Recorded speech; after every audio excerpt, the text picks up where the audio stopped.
Am I the a-hole for kicking my brother and his wife out of my mother's funeral? I, female 31, lost my mother 3 weeks ago to cancer. It was devastating to say the least. I've already lost my dad and my older brother, and I was the only one to care for my mother, although I have a younger brother who now lives towns away with his wife and son. The issue started when my brother and his wife were struggling with rent. My mother agreed to let them move into my deceased brother's home under one condition, and that is to not throw away any furniture, or try to make changes to the house since they were going to stay temporarily. My brother and wife agreed to this condition. But a month later, my mom started missing my deceased brother's stuff. His stuffs were thrown away. Furniture as well, and my brother's wife changed how the rooms look, claiming the decoration wasn't her style. My mom told them to stop, but my brother's wife got into an argument with her, and when my mom told them to leave, brother's wife spread rumors that my mom kicked her out when she was pregnant. No one knew, not even mom, and turned the family against me and mom. My brother and his wife cut contact. A few months later, my mom reached out, sent letters, and wanted to work it out. But my brother's wife blocked her and called her awful names. She later gave birth to a boy, and we didn't know till we saw a post on Facebook by coincidence. My mom was sick at the time, so she invited them. But sister-in-law refused to let my mom meet her grandbaby. Sent gifts, but were returned later. My mom was devastated knowing she won't see her grandbaby. I tried to talk to my brother, but I too was blocked. My mom passed. That was it. I stopped trying. It was too late. My mom left some fund for her grandbaby and told me to tell him about her when I get the chance. I was shocked to see my brother and his wife arriving to the funeral. I lost it when I saw them. My sister-in-law came to extend her condolences. I got into an argument with her and told them to leave. Sister-in-law said no hard feelings since I'm grieving, but I got mad. I kept yelling at them. My aunt told me to back down, but I insisted. They left, and others agreed with me, but my aunt berated me and said this behavior was disgraceful. She didn't expect this from me and said it was wrong. I feel horrible. My aunt spoke to my brother, and she's been trying to get us to meet, but I keep saying no. Now for the top comments. Not an a-hole. Not to be insensitive. They didn't honor her when she was alive, so why are they there to honor her when she's dead? Inheritance? Could also be to save face and try to keep the rest of the family on their side. Not an a-hole. OP, firstly, I am so sorry for what you are going through with losing your mom and having to deal with all this conflict. It is such a crappy position to be in. On the one hand, you have all your grief. Mom's passing, her cancer, and grieving the loss of your brother who is still alive. And the other is filled with your sister-in-law and brother hurting you even more. Your sister-in-law is out of line to say no hard feelings. To hell with her. She wants to be the hero who made amends. No, not now, not this time. You only have to deal with her when you feel ready. We had a similar conflict with my dad's passing and funeral. My mom and dad's younger brother got into a physical. I kid you not. Fist fight at the funeral. OP, speaking from experience and a lot of hurt, please make your mental health a priority now. Take time to breathe after losing your mom. Don't allow people, like your sister-in-law, to manipulate you now to do things you don't want to. Your mom's passing is a separate issue from your sister-in-law and her made-up drama.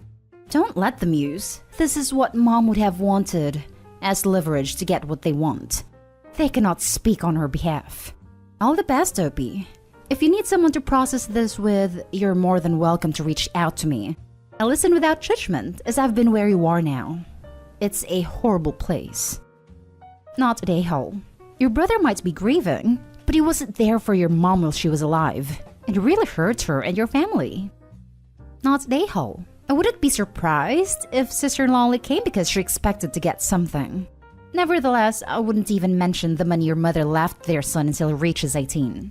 Then give it to him personally. Now for the next story. Am I the a-hole for not wanting to give my cut of my dad's inheritance? We have a complicated history. My dad wasn't a bad guy, but wasn't necessarily a good guy either. He stepped out on his wife and hooked up with my mom once. She didn't have a clue he was married. Then I, 27 male, was born, but he had no idea. I think I was maybe 6 or 7 when she was able to track him down. So the cheating came out, and they almost divorced, but stayed together, and my dad wanted to be part of my life. He'd come around all the time, take me out, and help my mom with money. For a few years, my dad tried to include me in stuff he'd do with my half-siblings, but they didn't like me, so they bullied me a lot. I met his wife a few times, and she was just nasty and mean. So after that, he stopped trying and went back to us doing our separate thing. But when I was 14, he started pulling back with contact. I think because it was still causing problems in the marriage. And then he just stopped coming around by the time I was 15. We talked sometimes over the years. They got a divorce in the end, but he still never reached out even when I'd try. He died recently and left me a letter apologizing for how he was, and he was too ashamed to try working things out after being out of touch for so long. It also said he knows money can't make up for him not being there, but wants me to have it. I was speechless. He left a small portion for my half-sibs, but in his will, most of his money is to go to me. They're really not happy about it because they say he barely left them with anything, and they're owed that money for all the trouble this caused in their lives. But this money, it could really help with so much, like actually finishing my degree, put a down payment on a decent house, and put the rest in a retirement fund or something. My half-siblings and even their mom are coming down hard, and won't stop with the messages because I'm not willing to split what's owed to them since they were his kids too. Don't even want to repeat what they say because it makes me feel horrible. I know they're still mad about the cheating and breaking up the family. This probably feel like another slap in the face to them. It's hard because, I want to use this money for my life. But I get that coming into their life as the affair child basically made it fall apart. So I can see why to them it feels like I owe them after everything. Am I the a-hole? Not the a-hole. You owe them literally nothing. Opie's dad knew what he was doing. He left them some money so they can't complain about it not being enough unless they show their true colors by whining and being bratty. I don't think they're wrong to be pissed.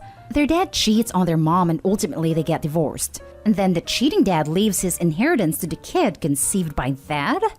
That must sting. Opie isn't an a-hole though. It's not their fault. I agree it probably would hurt. But they were financially supported their whole lives, where it sounds like dad only helped with the money for a few years with Opie. I wonder if dad helped the half-siblings with the university or other gifts later in life. This could just be Opie getting his share at the end. Not the a-hole. A will is the will. It's not your fault that he left you the amount he did, and he didn't give more to them. Not the a-hole. Your dad made the decision. The money's yours to do with what you want/wish. They are not entitled or owed anything by you. If anything, this is a karma thing, and the things they did that you probably don't know about is why things ended up the way that they are. Block, ignore, and move on. Sorry for your loss, and good luck. The next story is titled, Am I the a-hole for excluding my brother's kids from some family events? Context. I come from a large family, and it's considered really normal to help out or ask for help. And we often watch each other's kids, pick things up for each other, run errands, etc. I would describe us as laid back and generally low conflict. If people have an issue with something someone does, we usually address it with them privately so as not to embarrass them. The problem? One of my brothers is married to my sister-in-law, and they have kids, all under the age of 7. Sister-in-law has really specific ideas about parenting and what their kids should be allowed to do.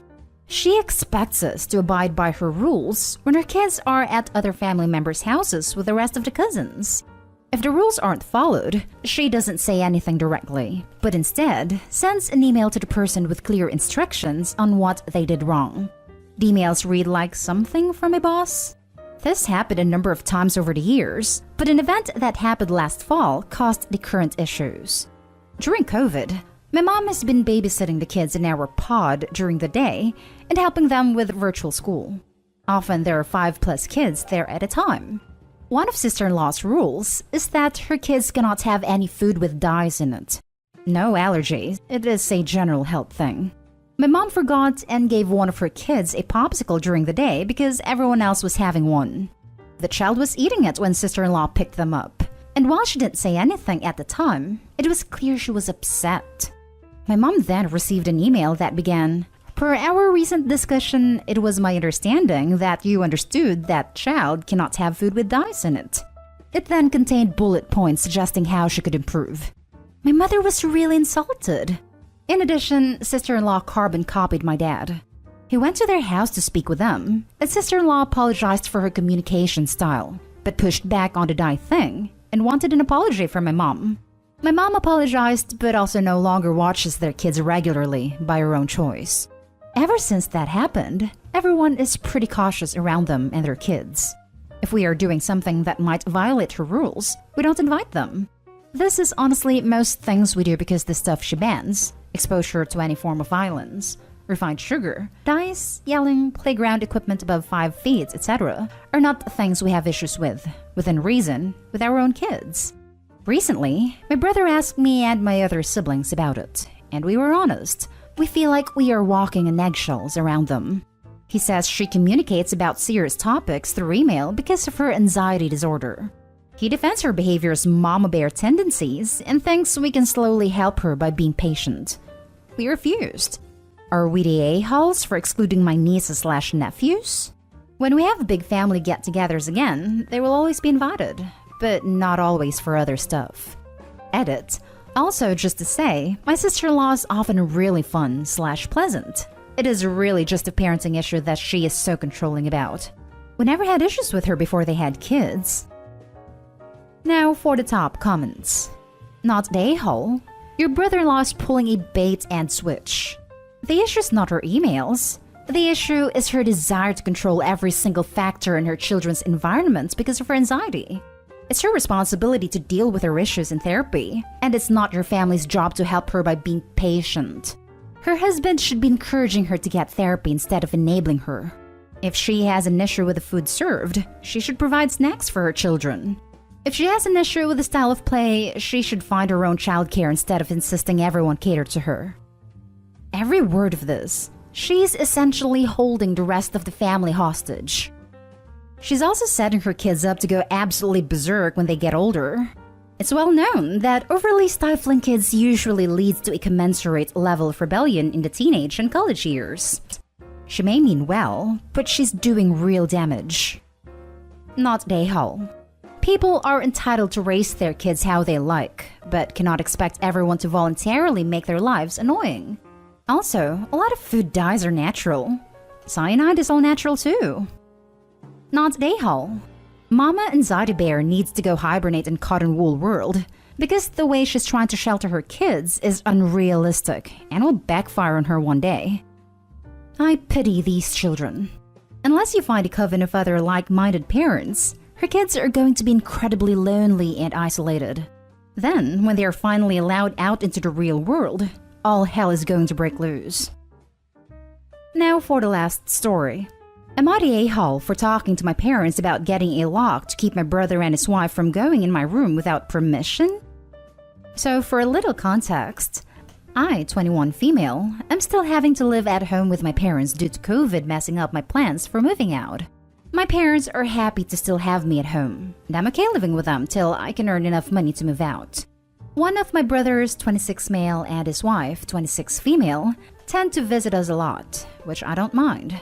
I enjoy seeing my brother. I love him very dearly. And his wife is a really sweet lady who we all get along with really well. However, my brother has a tendency to just walk into my room, whether I am in there or not. He did this before to pet our older cat, who tended to spend most of her time in my room. And I know he loved that cat, but I also did not appreciate him just barging in without warning. He stopped doing this for a while after our old cat passed away. She will forever be missed. But I recently got 2 new kittens from a rescue because I felt like I needed a new cat to help me heal from the loss of my old cat. It has been amazing, but now my brother's tendency of barging in has gotten worse than it was before. I have repeatedly asked him to not barge in, and that if he wants to enter my room, he needs to ask for permission first and respect my answer if I tell him no.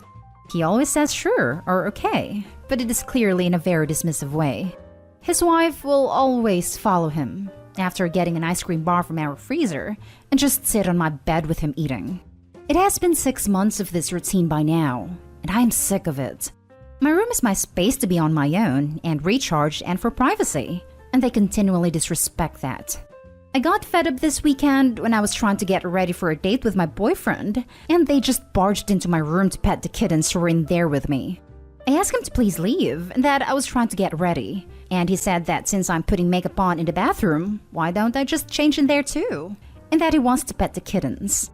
I gave up, got ready in the bathroom, and once I got home, I talked to my mother about getting a lock or something to put on my door so that they won't just go in, sit on my bed, and eat without my permission anymore. My brother heard about this because my dad, bless his heart, but he is oblivious sometimes, saw no issues saying we were going out to look for a lock when brother asked if we were home. Brother's now saying I'm just overreacting, that I have the kittens in there a lot of the time. They hate being away from me, so they usually follow me in there to sit on my bed and watch me as I'm doing anything in there. And he just wants to pet them. He says I'm being cruel to him and the kittens by not letting him in to pet them whenever he wants, and by apparently depriving the kittens of attention and interactions with people. I am just so sick of him and his wife barging in. But now I am starting to wonder, am I overreacting over this by looking at getting a lock to keep them out? Also, the sister-in-law never is the one who barges in. She usually just follows after brother a few minutes after he barges in himself. Edit. So someone pointed out in the comment that I should add this bit of info. When I am not there, I keep my door cracked open enough for the kittens to enter and leave the room as much as they want. And usually they go hang out with my parents and only go in my room if they need a litter box or a bite of food. I would never dream of forcing my kittens to stay cooped up in my room all alone when I'm not home. And most of the day, I also have my door cracked open for them as well, so that they can come and go as they please. Not Dayhall. He would not need it if just asked permission. He is a huge jerk. It does not matter if the kittens are there or not. It's your room. Put the lock, but also install a little cat door so they can enter and out whenever they want. Edit. Hopefully OP sees this so the kitties can go in and out whenever they want. I have 2 cats, and there's nothing they hate more than a closed door. Not Dayhall. If your brother is so upset about not being able to pet some kittens, he can actually go adopt some himself. Kitten season is here, I believe, and there will always be cats flooding into shelters that could use homes. Why doesn't he go get some fur babies for himself he can pet at home? You deserve your privacy, OP. Hope you get that lock, and you're able to have it after all this. Also, I'm sure those kittens aren't deprived of social attention and affection. Your brother's just wanting to be an a-hole. He has an older adopted cat he got about a month ago. Fat orange boy named Ferd who is super loving and sweet. And he loves that big guy. But I think he misses having playful cats about. I think he's also worried that, since he lives in a trailer at the moment out on a farm, any kittens would not survive out there.